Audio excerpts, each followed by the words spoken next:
Salam sejahtera untuk kita semua. Pernahkah Anda mengenal tentang Undang-Undang ITE? Saya Vero.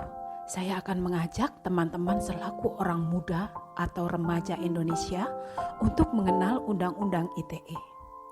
Apa itu Undang-Undang ITE? Yaitu Undang-Undang Informasi dan Transaksi Elektronik. Kita sebagai orang muda sangat dekat dengan media sosial, harus mengetahui tentang undang-undang tersebut dan mencari informasi sebanyak-banyaknya. Dalam Undang-Undang ITE bab 7 pasal 27 sampai 35 dibahas mengenai perbuatan yang dilarang yang terdiri dari 9 pasal. Di antaranya pasal 27, larangan mendistribusikan, mentransmisikan informasi atau dokumen elektronik yang bermuatan asusila, perjudian, pencemaran nama baik, dan pemerasan disertai ancaman. Pasal 28, berita bohong kepada konsumen terkait SARA. Pasal 29, ancaman kekerasan atau menakut-nakuti. Pasal 30, mengakses sistem elektronik milik orang lain. Pasal 31, melakukan intersepsi atau penyadapan. Pasal 32, larangan perubahan informasi atau dokumen elektronik. Pasal 33, larangan mengganggu sistem elektronik. Pasal 34, larangan menyediakan atau memfasilitasi perangkat keras atau lunak, termasuk sandi lewat komputer, kode akses, atau sejenisnya. Pasal 35, pemalsuan dokumen elektronik dengan cara memanipulasi.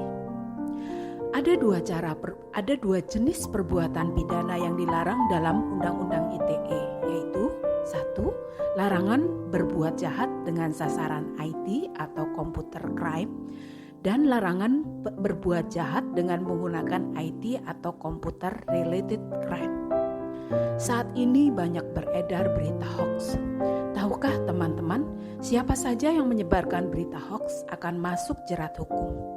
Hal ini tertulis dalam pasal 28 ayat 1 Undang-Undang ITE yang isinya, setiap orang dengan sengaja dan tanpa hak menyebarkan berita bohong dan menyesatkan yang menyebabkan kerugian konsumen dalam transaksi elektronik dapat diancam pidana berdasarkan pasal 45 ayat 1 Undang-Undang Nomor 19 tahun 2016, yaitu dipidana dengan pidana penjara paling lama 6 tahun dan atau denda paling banyak 1 miliar.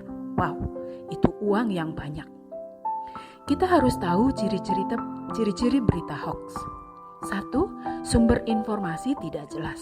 2. Informasi yang tersebar memuat keanehan atau ketidakwajaran. 3. Cenderung menggunakan bahasa yang provokatif. 4. Tidak memiliki kesesuaian judul dengan isi. 5. Tidak mencantumkan waktu kejadian dan tanggal informasi. 6. Cenderung mendiskreditkan pihak tertentu dan menyampaikan informasi yang tidak berimbang. 7.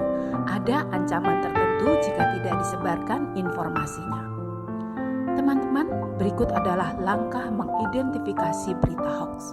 1. Hati-hati dengan judul yang provokatif. 2. Cermati alamat situs. 3. Periksa fakta. 4. Cek keaslian foto. 5. Ikut serta grup diskusi anti hoax. Kalau kalian menemukan berita hoax, segera laporkan saja. Di mana lapornya?